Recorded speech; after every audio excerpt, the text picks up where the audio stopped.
Salutations and namaste to all of my brothers and sisters. I'm wishing you all a beautiful morning, afternoon, or day, wherever you are, and sending a plethora of love, happiness, and infinite amount of compassion to you all. I would just like to make a brief video and a brief message on world peace and how we all play a beautiful role in that. In our everyday interactions, we should recognize the interdependent nature between one another, that nothing can be done just by ourselves. Not one person can just do everything.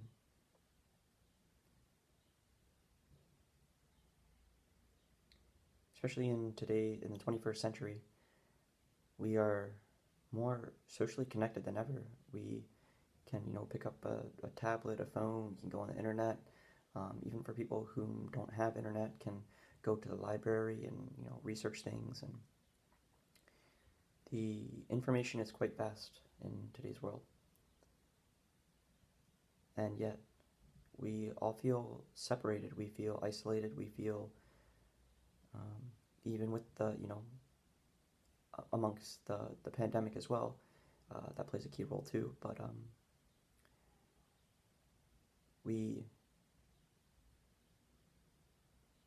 are interacting more with one another than we ever have before, yet emotionally and mentally we feel disconnected from everybody. We feel as if, it's just ourselves separate from everything else, when that is not true. The central nature of reality is interdependence and dependent on things, causes and conditions.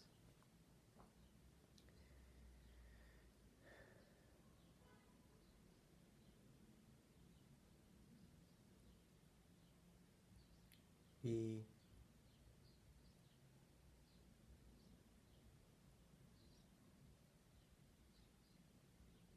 should realize that when we interact with someone else, that they are no different from ourselves, that we want happiness, they want happiness, we don't want to suffer, they don't want to suffer.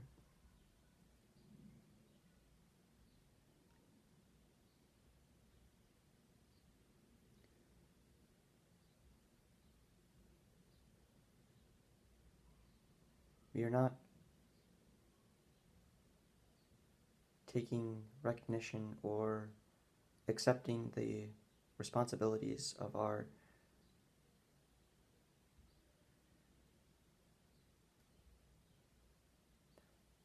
role in creating a more peaceful and a better world. We are being ignorant to the fact that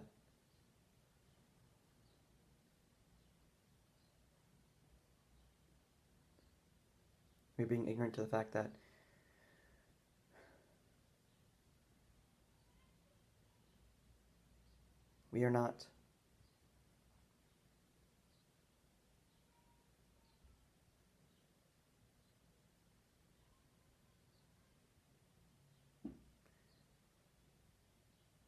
we think that because everything is so vast that somebody else will do it for us. When it's up to us to pick up after ourselves, to clean up the world, to create a more loving, kind environment, to being more courteous to one another.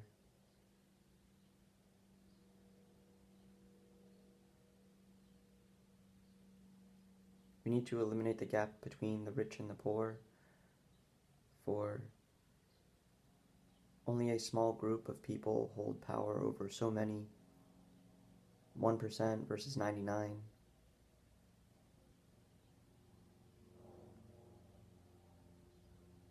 And that is too much of a difference.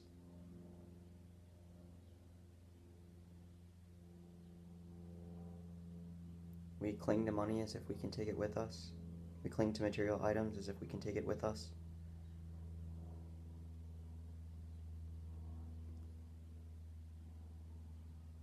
A quote from Mahatma Gandhi is, "There's enough for everybody's needs, but there's not enough for everybody's greed." Our desires and our wants are never ending. Our needs are few.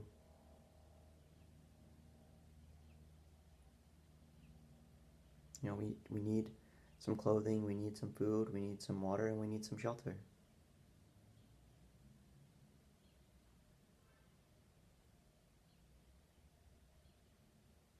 We are also too competitive.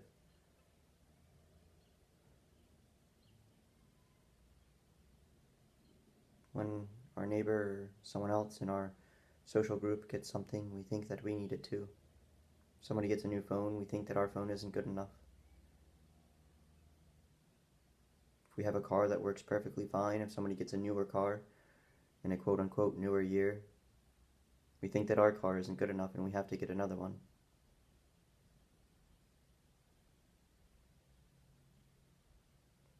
We're not content with what we have already. Our minds are very unsettled.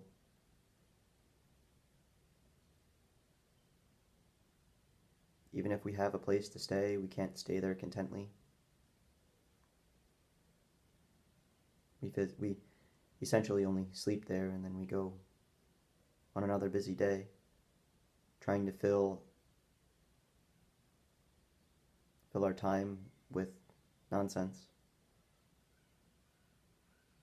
So that way we don't have to think about what it is that is bothering us.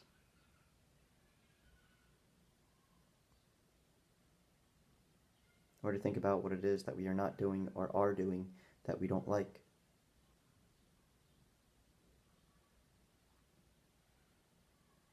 The hardest part is just facing ourselves.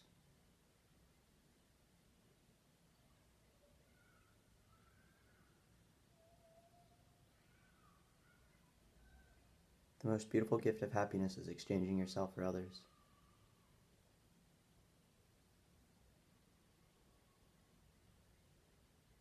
Trying to just seek consistently happiness for oneself brings upon endless suffering. Exchanging oneself for others and seeking happiness for others brings about immeasurable happiness, infinite happiness, joy, contentment, fills your life with purpose.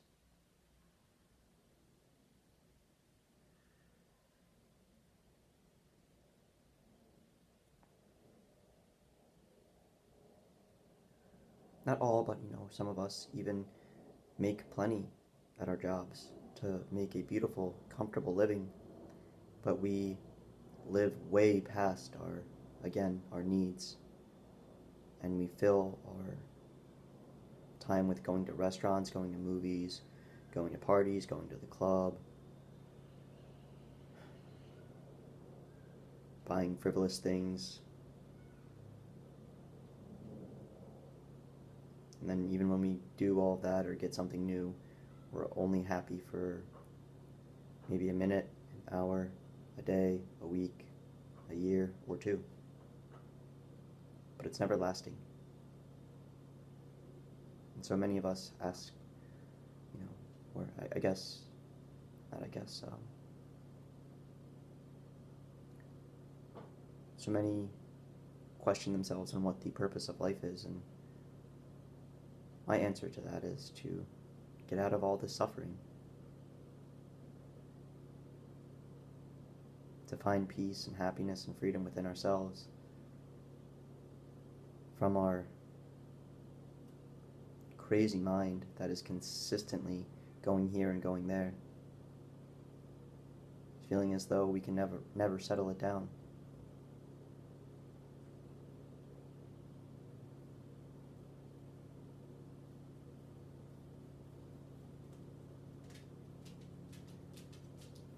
We don't tell our mind doesn't tell us what to do. We tell our minds what to do.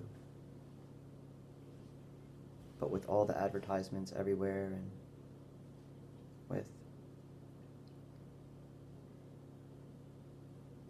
electronics and the interworkings of how companies use our consciousness against ourselves, it is quite hard.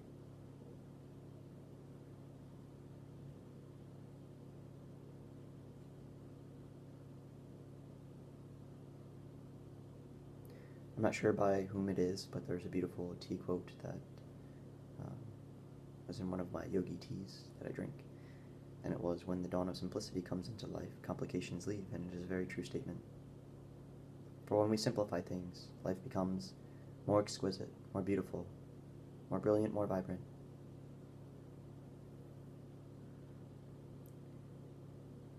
So let us simplify things. Let us uplift one another when someone is down. We shouldn't be mischievous, lying, hidden, concealed. We should be open, transparent, living life in unity and peace and harmony.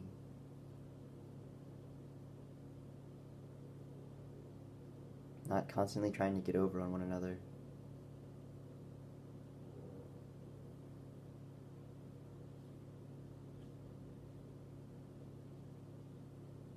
Not constantly hiding behind a mask.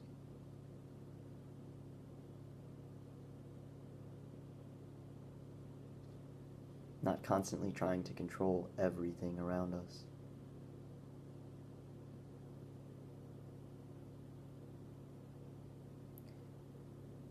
Mother Earth supports us with a home, with gifts, with beautiful scenery, with food, with shelter, with water. And so many of us don't even say a simple thank you.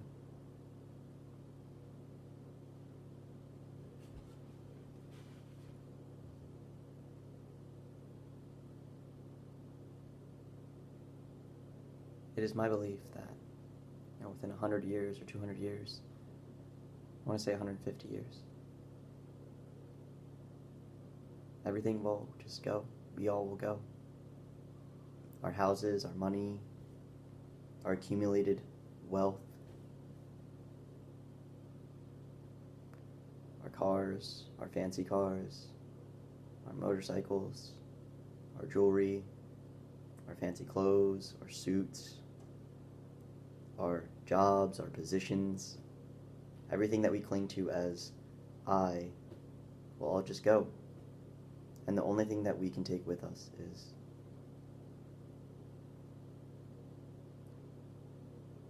our kindness, our actions, and what we did throughout our lives. Nobody else will experience death but ourselves. Our friends can't do anything. Our families can't do anything. Our acquaintances can't do anything. We are the only ones who experience it. And that is also another thing that we fill our times with, or another thing that we, pardon me, there's another thing that we avoid accepting, and we fill our days with things to avoid thinking about that. It's an inevitable factor. And nothing stays the same, not even for the snap of a finger. Everything is in continuance. Everything is in a continuing flux of motion, of enfolding and unfolding, enfolding and unfolding. Sincerely, stop and look at a flower. And I do not mean just look at it. I mean inspect it, analyze it, look at the beauty and the nature of it. If you look at fruit, you can see how it resembles us. If you look at an orange, when you peel it apart, you can see that it almost looks like lungs. When you look at a leaf, if you hold it up into the light, you can see all the veins running through it, like our veins. If you look at a pine cone,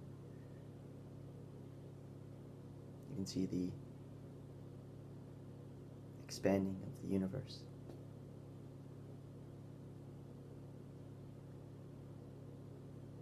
So before it's too late, let us become more loving, more caring, more generous, less narcissistic, egotistical, arrogant, prideful, conceited, negligent.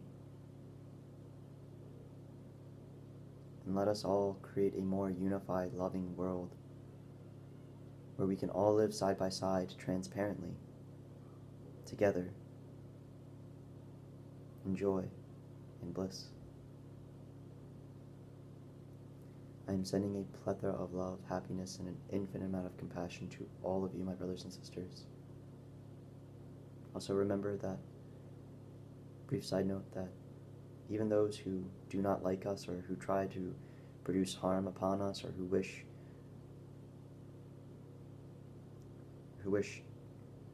hurtfulness upon us, that they too want happiness just like we do.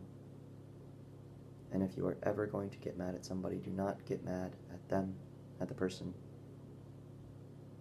If a person hits you with a stick,